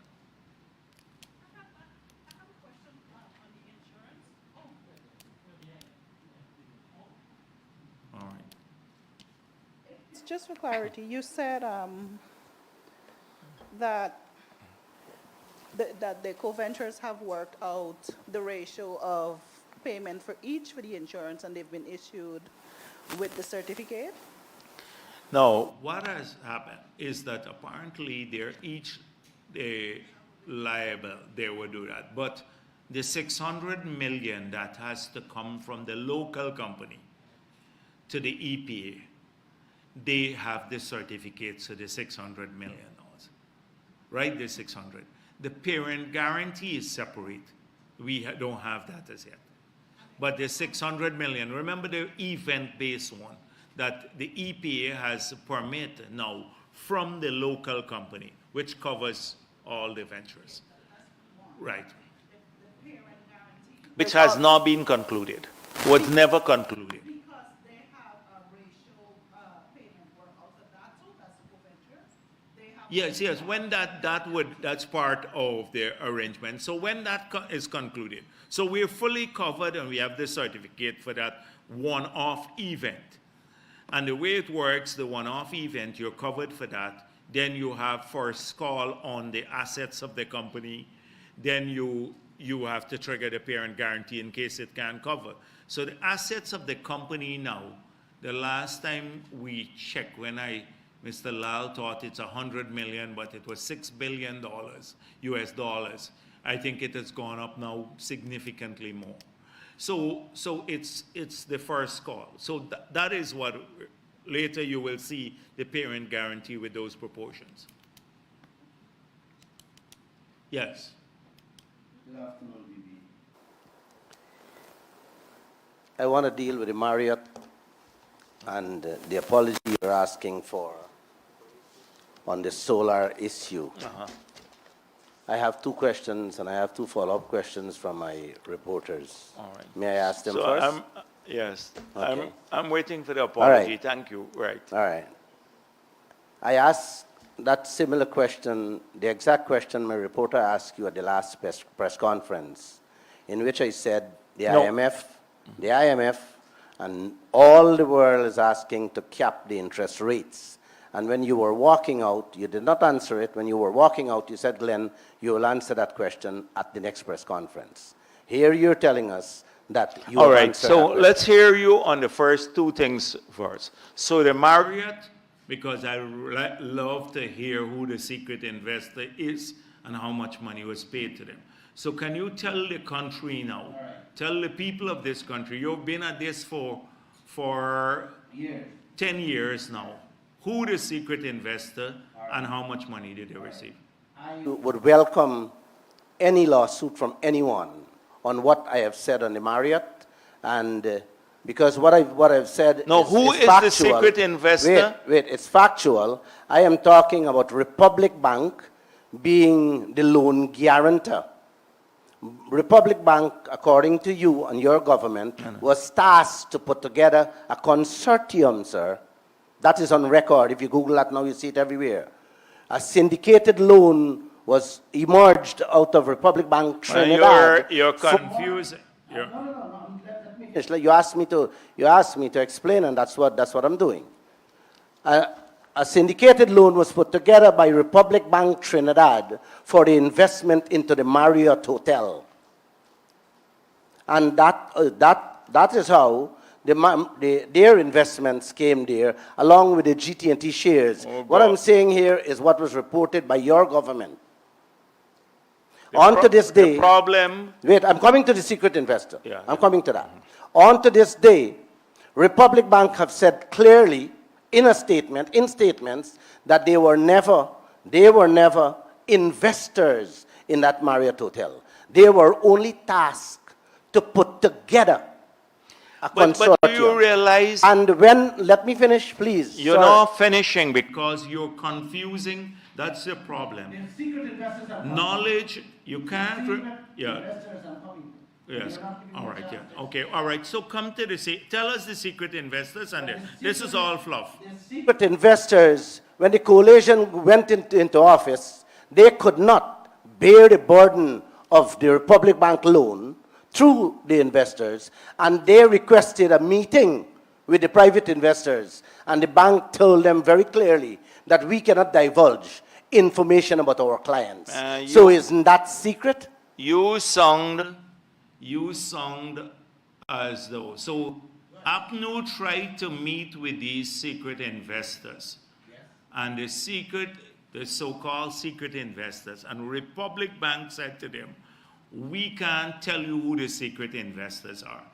So you got to learn that you can't remain in life information in this world changes a lot. Circumstances change a lot. That's why I'm saying the project was being developed as a public-private partnership where there was an investor. At some stage, because of the assault, the investor walked away. So you had to get a loan and a greater amount because we were putting in some equity, but we could not put in all of the equity. So Republic Bank produced a loan. Like any company, they give a loan to the Marriott or to the government to conclude a Marriott. So when the loan was given to the government of Guyana, it's a loan as far as I know, and that's factual. You can check that. No. But it's a loan. Let me explain to you. I'm trying to educate you. So, one, a loan was given to the government of Guyana. The hotel was built. So, the government of Guyana owns the hotel with a loan. Like, if you own a company, you take a loan, the investor don't own the bank don't own your project. You have a loan to the bank. That is it. So you mentioned about this, they were tasked to put together a syndicated loan. And that is where they went out to find the secret investors. That was reported in the press, sir. Well, you don't understand what Ashni Singh said. Ashni Singh could be very complex. He's an economist, a finance person. And so you don't understand the concept of a syndicated loan. A syndicated loan, the word is loan, means that when one bank realizes that the risk may be too great or they don't want to invest as much in a particular project, they put out a prospectus and they get other banks to come in, like what the coalition did when they borrowed the money for the sugar. They had a syndicated loan for the sugar industry too. So GBTI was formed in, and a number of other people through a prospectus. But the loan, so those are, they raise the capital there, but they make the loan. They raise the capital as the bank, and then they make the loan. Those are investors. A Republic Bank could have 1 million investors. All our concern is that we have a loan, one loan from one bank, which is Republic Bank, and we're paying that loan. There's no secret investor. And I'm sure that Republic Bank, in fact, I would encourage them to say why they don't release the secret investors now. You don't understand the concept of a syndicated loan, and that's confusing to you. A syndicated loan means something else than what you're thinking about. APNU had a syndicated loan for the sugar industry. Why? The same thing, exactly same thing, a syndicated loan. This project is 100% owned by the government of Guyana. That is correct. When we pay, there's not been a single cent paid to any secret investor. Once the loan is paid off, then all of the other proceeds come into the coffers of the government of Guyana. The same project that you wrote 100 and something articles that it's a waste of time project and would fail and all of that. 100 other articles with all the speculations here. Today is a project that you yourself now saying is a cash cow. You just, yes, anyhow. That is enough. You don't know of any secret investor, you're wasting my time. Let's move on to the next issue. There's apology. The apology? For the solar. The solar. I made contact with the company. The company sent you an email. You forward the email. I have all this in my possession. So you sent it to Peter Ramsroop. Peter Ramsroop made a one-line statement to the company. The company, they had a Zoom. Can you tell this country, which is the company that would sell us solar power, 24 hours solar power at 4 cents, even 5. I was giving you 3 cents. You said 3, but I'm giving you 5 cents per kilowatt hour. Please, you have the name. You're accusing me. You're asking me for an apology, in which I was asked to put together a company to deliver a service. I am telling you why I am not going to give an apology, because the company tried to reach out to to Peter You're lying Peter Ramsrup, again, yeah, all right. and they had a Zoom call, and Peter Ramsrup told them that, hey, you're wasting your time. We already tied on to the No, gas to shore Peter project. Ramsrup never said anything And of sir, this sort. and- Please, but all right. Oh, assuming we're at fault. Assuming we're at fault. Let's say that so that I can end this gaffe. Let us, in the next month, you do one thing for me. You send to us again the company name, because everybody generating the whole world at 3 cents per kilowatt hour. It's a profitable thing. So you send us their proposal to supply power at 3 cents or 5 cents per kilowatt hour, 5 US cents per kilowatt hour. Send it to us, release it to the media, and then we'll have a public engagement with the company. We will call in this company publicly. I will invite the whole press corps to sit in at the negotiations with the company. And if you can't do that, then you must issue the apology. But you know, it's not the apology I want. It is what I'm hoping this will do is to correct your misguided notion, a misguided notion that somehow baseload solar power is available and cheap now. Baseload solar power. You could probably buy a panel and stick it up there and get it at 3 cents per kilowatt hour.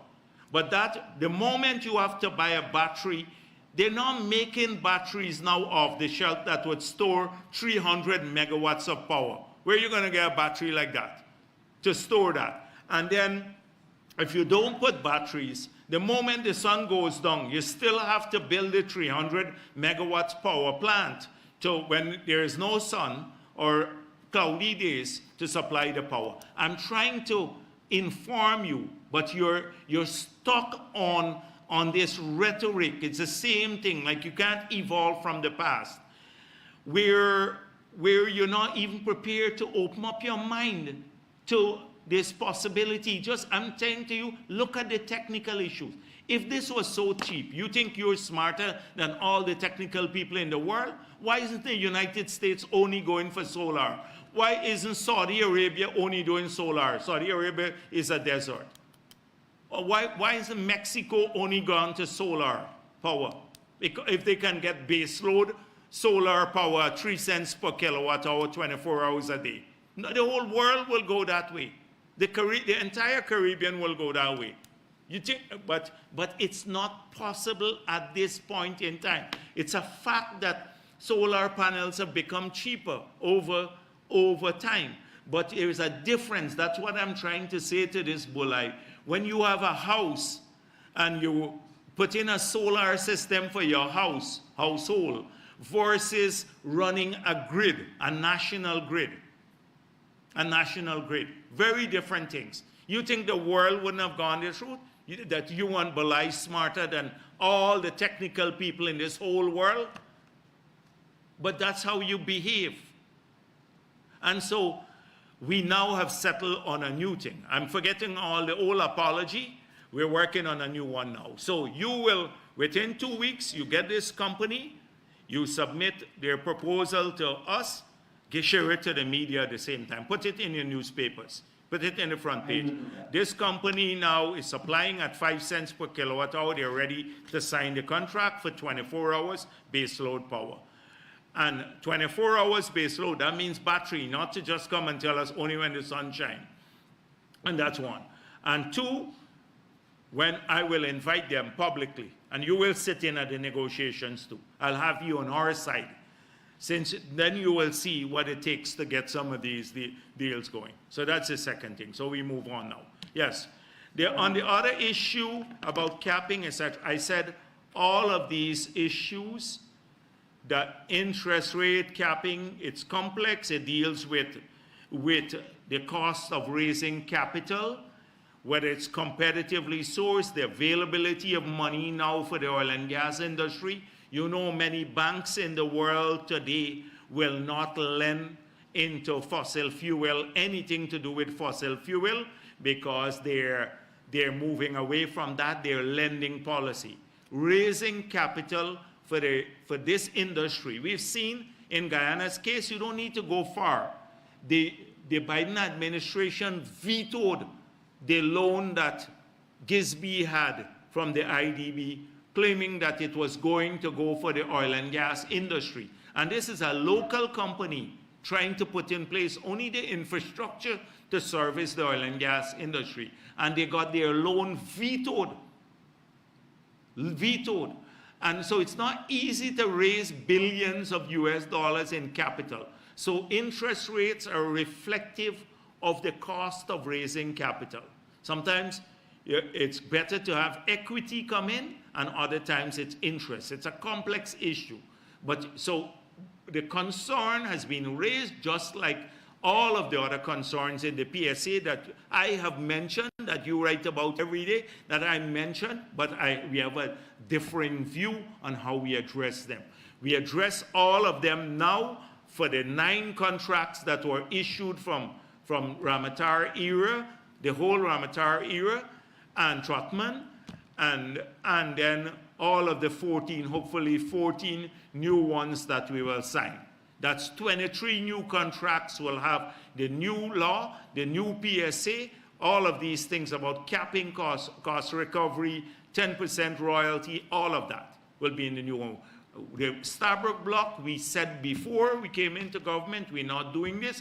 We don't want to kill the momentum. The moment you start a dispute, you kill the momentum of the industry, and everything dries up here for a while. And then you also can't get the investment dollars that are so scarce now for this industry to flow, which is what we want to flow here, so our local people can start doing better too. If you go down, you see the changing face of the city, largely because they're investing to supply the oil and gas industry. I'm sure you have a lot of friends who are now building apartments and homes only to rent to people, because we're looking to capitalize on their presence too.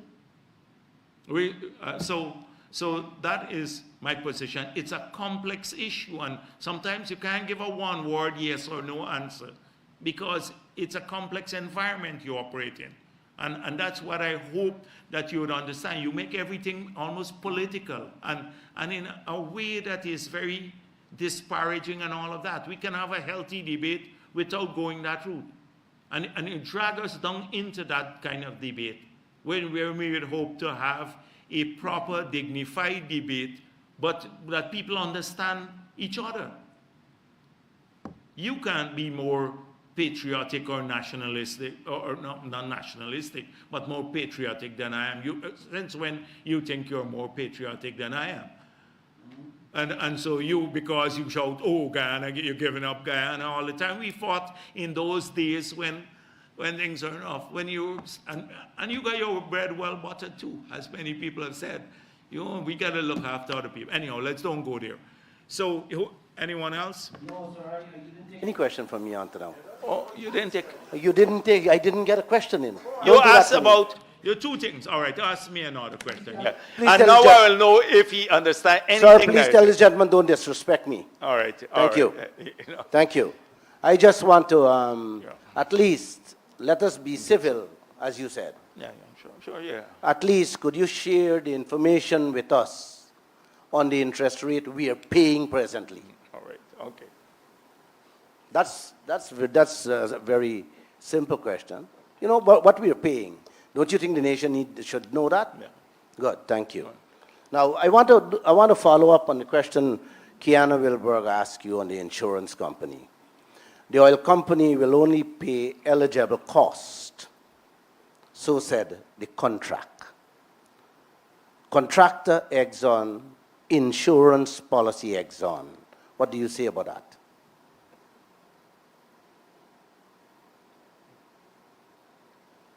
Anybody understand that? Okay. Let me simplify that.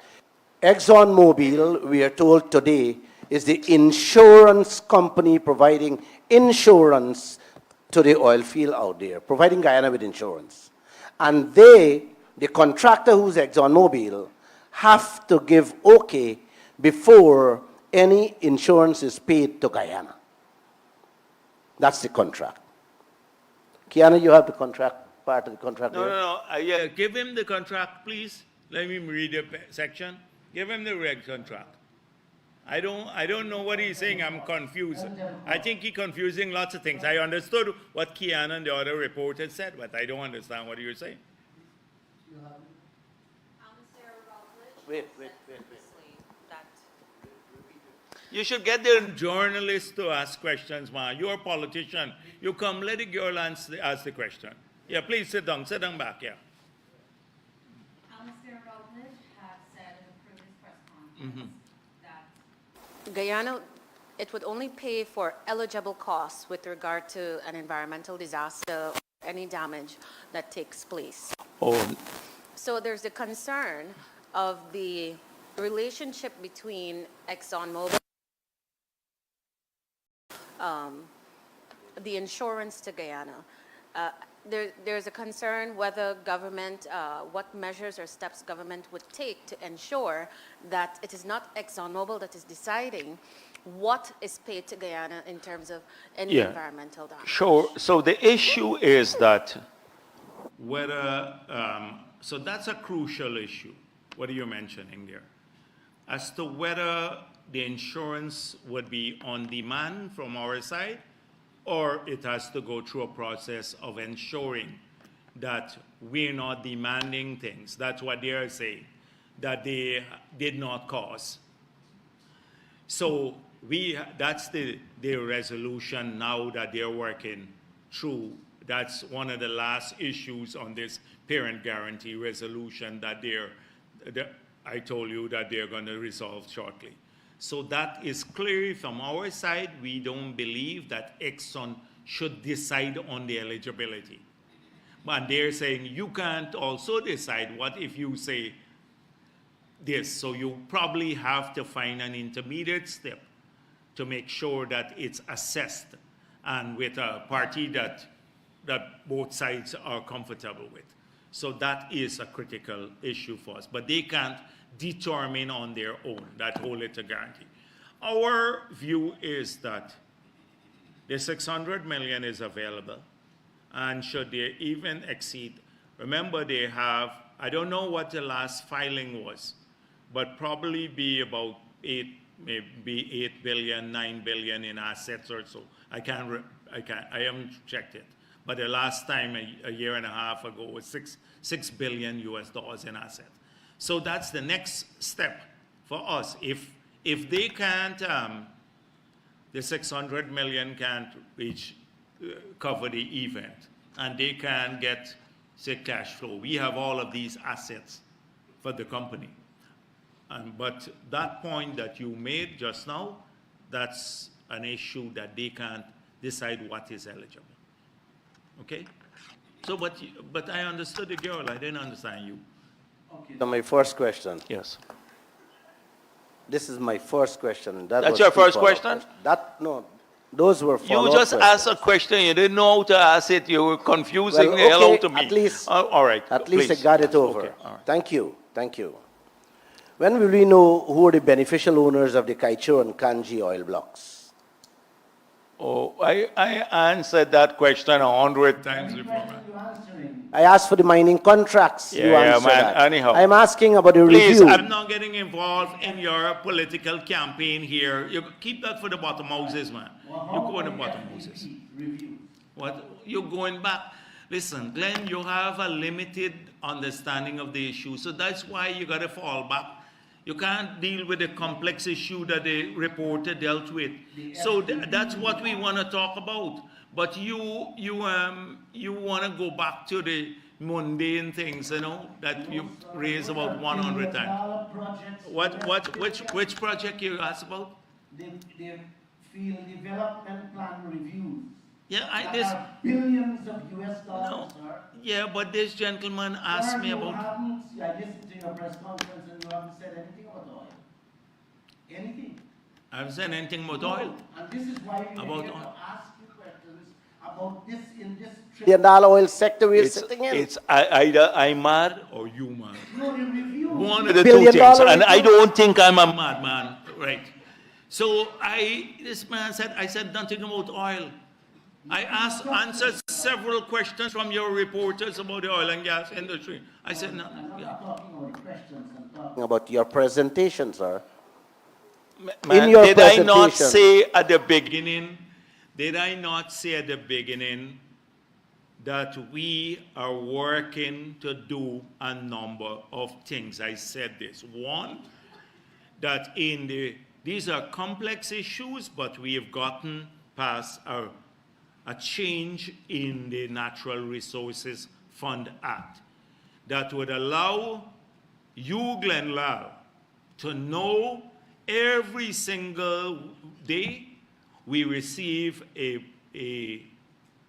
any money from the oil companies, you will know instantaneously as soon as it's published. that is fine, sir. No. But I'm just telling you, I said that at the beginning. You said nothing about oil and gas.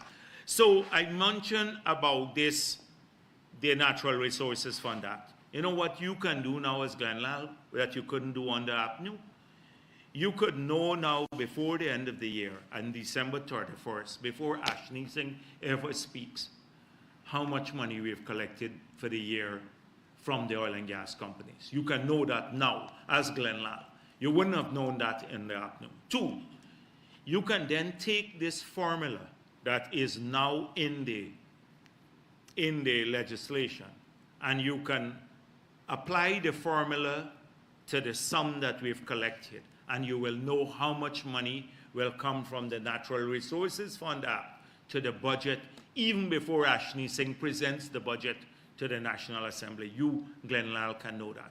Under Jordan's formula, nobody except him would know it because he had to have a macroeconomic committee, an investment committee determining fiscally sustainable sums. You see, you're losing interest because these are complex issues. You want to hear what?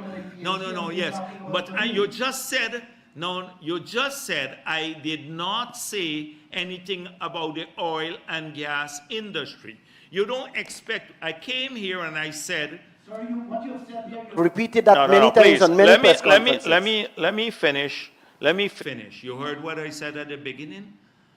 I need to repeat these because we're not going to allow your narrative that nothing has been done in the sector, or the PNC's narrative that wants to take us away from all the development things to race. So I will repeat it. But when I said I did not want to repeat the details, you just said I didn't say anything about the oil and gas industry.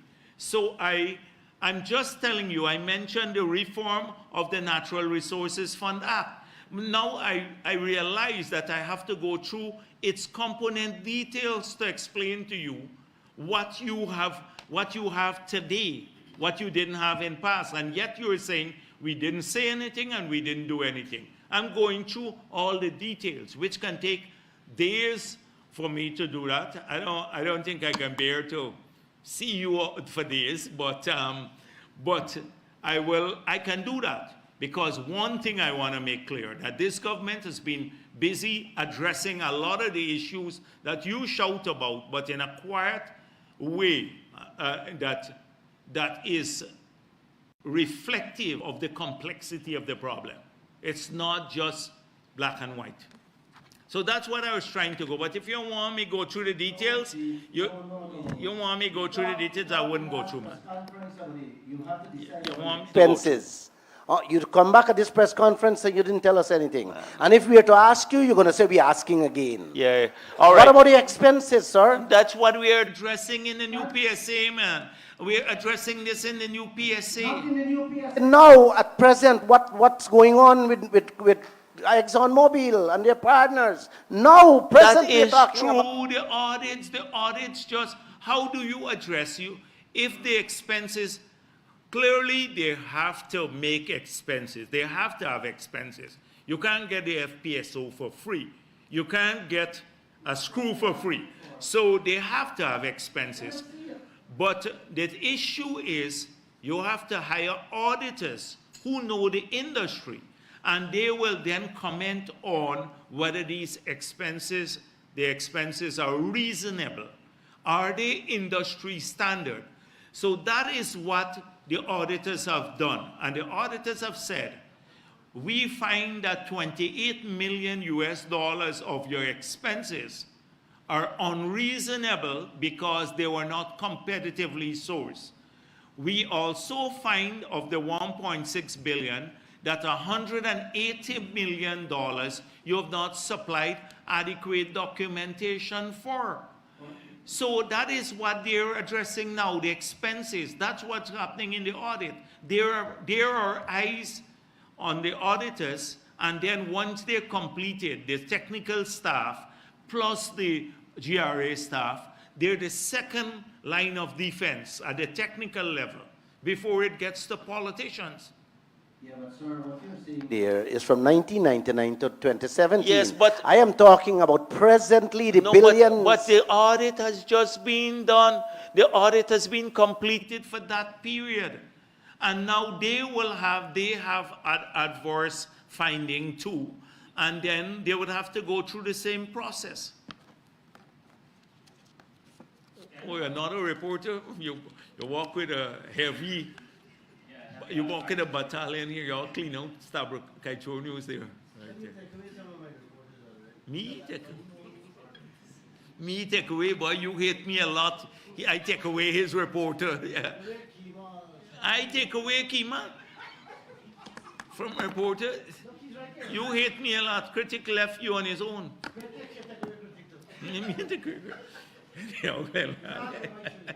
You train all of them. That is why critic a little bit on the other side too. Just like you, yeah. And if you train critic, you're all on the same wavelength, yeah. Dr. Jagdeo. Yes. Well, you already know I am part of the battalion, as you said, Yeah. so I don't need to say it again. But I just want to take you back to the gold mine. I can recall, I just want to ask, why has the government, your government, not yet released or the mining contracts that the media has been asking? I mean, you said, I can recall at one of your last press conferences that you don't see no need why it should not be public. Mm-hmm. And recently we've learned about a company that has been producing about 1,000, well, the information that I've received, 1,000 to 1,200 tons of bauxite daily. And I think they employ about 500 persons. And I know your government is big on providing jobs, but... Where is this? Which company? This is in Linden. This is Bosai. Bosai. Right? But we still don't know how The much... fiscal terms, yeah. But yeah. you see, I don't see what's the big secret about the fiscal terms, because they're practically the same for everyone, but they got concessions. And it's not like there's any, I don't see any big secret about revealing the fiscal terms of the contract, even if they have any other problem, because they will get duty-free on machinery and equipment like we give to mining sector, but they have greater obligations on the other hand. For example, the royalty rate. Say the miner, the foreign mines, they have to pay a royalty rate of 8%, or people, I think, paying just over 2%, a royalty rate that is local. The large-scale companies get an agreement, but then they have to pay a higher rate of royalty. So I don't see that as a problem, because there's nothing secret about it. We don't have any beef about it. Glenlal took the Baishanlin one and chased the people away from there, and then now the people in Kwakwani and Aichuni don't have anybody to buy their logs now. We had a depression in the area. We're trying to now get some people to get, saying they got all these concessions. I made one offer to Glenlal on his program. I said, if you believe that there's a gold mine, and with he was talking about the bauxite people, the Rusal people, when they were here, and they have all these concessions. I said to him, listen, they were doing about 600 jobs or so at that time. I said, you, as Glenlal, you put together a group of Guyanese. Take over the operations. We'll hand you the operations. We'll give you even more concessions than they have, but maintain the 600 jobs. That's all we want. We'll give you even more concessions than they have. But in that area, we want the jobs in Region 10 in those areas. No response, of course. It's easy to criticize other people. But when you have to actually do that and provide a job for people in these areas, in a world where our markets are getting hammered because in Africa, the bauxite, they have deep water ports, and they have a railway that goes to the port. Here, the transshipment costs alone to get our bauxite out and everything, to ship it out, puts maybe about $8 more per ton on freight. That can make you uncompetitive. That's one. Two, the bauxite in those countries lie at the surface. Here, we have a huge overburden. We have a better quality bauxite, but we can't do that. So you got to look at all of that, what's happening in global markets. If it's so lucrative, we made an offer. You do it, and we'll give you more help. But not just a gaff, because at the end of the day, those people in that area need to be fed. And that's how APNU dealt with it. They gaff about it, and then Russell walk away. And now all the workers down there, and even in New Amsterdam, those who are working with Ollendorf and everything, they just, nearly 1,000 people lost their jobs. And it's left with us now, the BBP, to try to sort it out. It happened one time before. Lincoln Lewis used to say the same thing. By the way, I forgot about Lincoln Lewis, since you mentioned this. But let me tell you what Lincoln Lewis was saying we had black gold. And then the people walk away from Araima, the Alcoa, walked away, left it, and handed it over to us for $1. They said, you all take it. And the same thing happened at Everton too. And the workers were then stuck after being led up to believe that they were going to get high wages and stuff. There was not going to be no operation. We took over back the company, the government of Guyana took over the company. And I met with the workers to help with them. And Lincoln Lewis walked in the meeting, and the workers chased him away. That's why he hates me with a passion. And these were all Afro-Guyanese workers, because he had misled them. So this Lincoln Lewis, I saw him saying, he appeared at there's a modus operandi now. If you get charged by the police for any offense, your defense is go out and make some political statements and then claim discrimination. So he was trying to steal some people's land in Berbice. A whole village he is trying to steal there. Can't produce no document of ownership.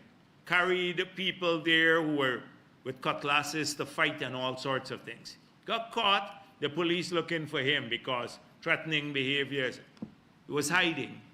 And then suddenly he appeared on a program and said, Jagdeo is the butcher of unity. You know, that's his tone of language. That I suddenly moved from killing sheep and chicken to killing people. You should look at the program. It's funny. I found it funny that I'm a butcher now, that I'm killing people now. Something outrageous. So when the police call him in now, because they're already looking for him, he can say, oh, because I criticized Jagdeo, and call him a butcher. That is the way they operate. They prey off people. So my point is that on these arrangements, I don't see any problem releasing the fiscal concessions that we give to investors. But I'm only asking that you have a nuanced view when you report. You look at the world market and the challenges. So I'm going to personally, because I've never personally tracked this down, to find out why the fiscal part, leave out the other parts of the contract, but where they get concessions, that part can be released. So just before I go on to my final question, so you were saying that I personally track it down. No, I just wanted to know, so to clarify, you're only willing to release part of the contract. Because if they're proprietary, that's the big issue. They have always been the proprietary issue. Glenn, I wouldn't give him a child's nursery nursery school writing because he can distort it, much less a complex contract. I wouldn't give him a child nursery school traveling because everything you distort. Look at the audit. But the fiscal part is where the concessions are. That's what they've been arguing about, the concessions, what they get. The other things, if they're proprietary stuff, the sector can argue against proprietary information, but they can't argue against making the fiscal terms known. They can't say to me, no, we can't let the country know, because the fiscal terms should be known to everybody who's getting concession and who is not getting concession. That should be known to everybody. And so I can't, if I get that pushback that it's proprietary, then I'd say no, but the fiscal is not proprietary. Release that. Yes. So I heard you mention that you think it's not important. So is this the reason why the government has not been too keen on releasing these contracts, because it's not that important? You sound like Glenn Lal. I see it's rubbing off on you. You just heard an explanation about proprietary. You just heard about proprietary, and that's it. You just heard about the proprietary concerns. And for your edification, and I already see you got another school coming up. We got to deal with another wave of people in the future. Thankfully, we are rehabbing a particular hospital. But I just said, on the transparency side, we have released, the last time I was in, we have released the LISA environmental permit. It was not released before by APNU. We published that. We published LISA 2 permit. We've published PIR permit. Every permit that we have issued from the EPA, that has been made public in that sector. We started releasing now production data, all of that. The water discharge, emissions, everything. Those are on the website. That was not there before, so you can track all of this detail now. We have now uploaded all of the licenses that were issued, the licenses. So every one of them is on the website in the oil and gas sector. We've uploaded for the auction. If you look at the information, the maps of what's available, the coordinates of the map, the conditions of the auction, everything. We've uploaded the PSA and sought public comments on the PSA.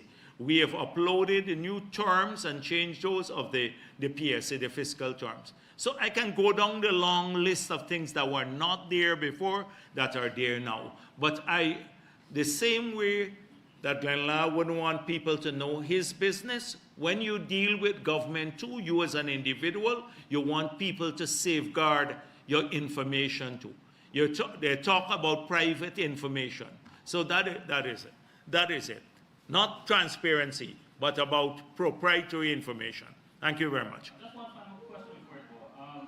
This is the last press conference. I know you have your position on how, especially Kaiser News has been reporting and so forth. You promise to still answer questions, no matter what. So will we see more government press conference dealing with oil and gas matter? I told you more government press conference dealing with oil and gas matters. You've asked me more questions in this one here than you've had in 5 years of APNU. And you have to be comparative too. More questions, any pertinent questions, but no more nonsensical questions. I'm prepared at any point in time to answer any policy questions, but not campaign questions. Glenn Lal you're contesting local government elections too? You did not answer my question. All right, I did. Thank you very much. Let's go. Yes.